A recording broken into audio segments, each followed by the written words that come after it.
کہ اللہ مسبب الاسباب ہے، وہ اسباب کا پابند نہیں ہے، وہ اسباب کا محتاج نہیں ہے، اسباب اس کے محتاج ہیں۔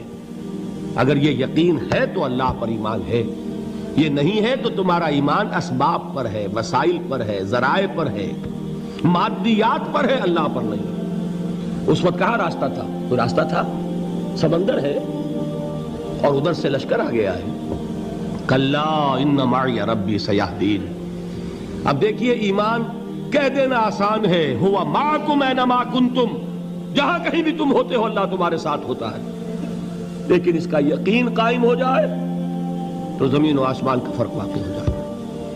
یہی بات ہوئی حضور کے ساتھ۔ غار ہے، چھپے ہوئے ہیں محمد الرسول اللہ اور آپ کے وہ یار غار ابو بکر صدیق رضی اللہ تعالی عنہ۔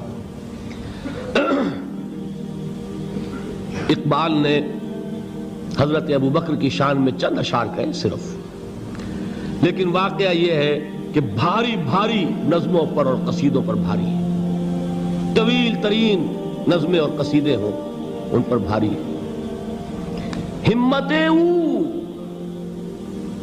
ابو بکر کی ہمت جو ہے، کشت ملت را جو ابر، جیسے بارش سے کھیتی اپجتی ہے، ابو بکر کی ہمت اور عزیمت اس امت کو اسی طرح سینچنے والی ہے۔ ثانیے اسلام و غار و بدر و قبر، وہ دوسرے تھے اسلام میں، دوسرے پہلے کون تھے؟ انا اول المومنین، حضور فرماتے سب سے پہلا ایمان لانے والا میں، دوسرے ابو بکر۔ ویسے ہمارے ہاں یہ چلتا ہے اختلاف، حضرت علی پہلے ہیں کہ حضرت ابو بکر پہلے ہیں، لیکن اس میں بڑی خوبصورت تطبیق قائم کی ہے علماء نے اور بہت صحیح ہے۔ چار کے بارے میں فیصلہ ہی مت کرو کہ کون پہلے ہے، ان کی ایک عجیب تقسیم کرتی ہے۔ آزاد مردوں میں، بالغ مردوں میں سب سے پہلے ابو بکر، بچوں میں سب سے پہلے علی، خواتین میں سب سے پہلے خدیجہ، اور غلاموں میں سب سے پہلے زید ابن حارثہ۔ بڑی پیاری تقسیم ہے، یہ چاروں ہی پہلے ہیں، ہر ایک کے لیے اولیت ہے۔ اور واقعہ یہ ہے کہ اگر زمانی اعتبار سے تعین ہوگا تو پہلے خدیجۃ الکبریٰ آئیں گی رضی اللہ تعالی عنہ، کسی اور سے بات کرنے کی نوبت بعد میں آ سکتی ہے، پہلے تو اہلیہ محترمہ سے بات ہوئی، آتے ہی پہلی وحی ہوئی ہے، ابھی تبلیغ کا حکم نہیں تھا۔ کس کو بتایا واقعہ؟ ابھی اپنی نبوت کی تبلیغ کا تو حکم ہی نہیں آیا۔ واقعہ کس کا ہے؟ وہ خدیجہ کا ہے۔ جب کہا ہے کہ خشیت علی نفسی، مجھے اپنی جان کا اندیشہ ہے، تو کیا جواب دیا خدیجہ نے رضی اللہ تعالی عنہا؟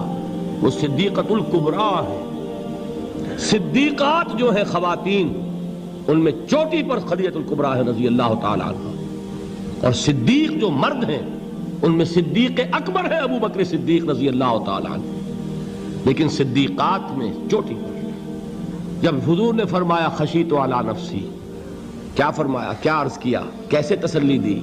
نہیں نہیں، اللہ آپ کو ضائع نہیں کرے گا، آپ غریبوں کے ہمدرد ہیں، آپ مساکین کے تکالیف رفع کرنے والے ہیں، آپ بیواؤں کی سرپرستی کرتے ہیں، آپ مسافروں کی خدمت کرتے ہیں، اللہ آپ کو ضائع نہیں کرے گا۔ یہ یقین ہے اس خاتون کے اندر۔ خیر وہ ایک علیحدہ بات ہو جائے گی۔ میرے دل پر حضرت خدیجہ رضی اللہ تعالیٰ عنہ کی شخصیت کا بڑا گہرا نقش ہے، جو وہ کوئی اور ہی وقت اور موقع ہوا تو بیان ہوگا۔ بہرحال اقبال نے ایک مصرے میں جو چار اولیتیں جمع کر دی ہیں، ہمتیں او کشت امت را چو ابر، ثانی اسلام و غار و بدر و قبر۔ اسلام میں حضور کے بعد پہلے کون؟ ابو بکر۔ غار میں حضور کے ساتھ کون؟ ابو بکر۔ بدر کی رات اللہ کا رسول سربسجود، وہ جھاڑ، وہ گھاس پھوس کی جو جھونپڑی بنائی گئی تھی، اور وہاں تلوار ننگی لے کر پہرا دینے والا کون؟ ابو بکر۔ اور اس حجرہ عائشہ میں محمد کے بعد سب سے پہلے دفن ہونے والا کون؟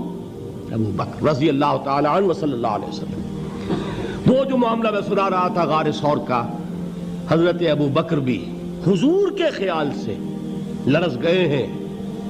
آپ کو یاد ہوگا کہ جا کر پہلے تمام جتنے سوراخ تھے انہیں بند کیا ہے. ایک سوراخ رہ گیا تھا جس کو بند کرنے کے لیے کوئی کپڑا نہیں تھا, وہاں اپنی ایڑی رکھی ہے. تب کہا ہے حضور سے تشریف لائیے.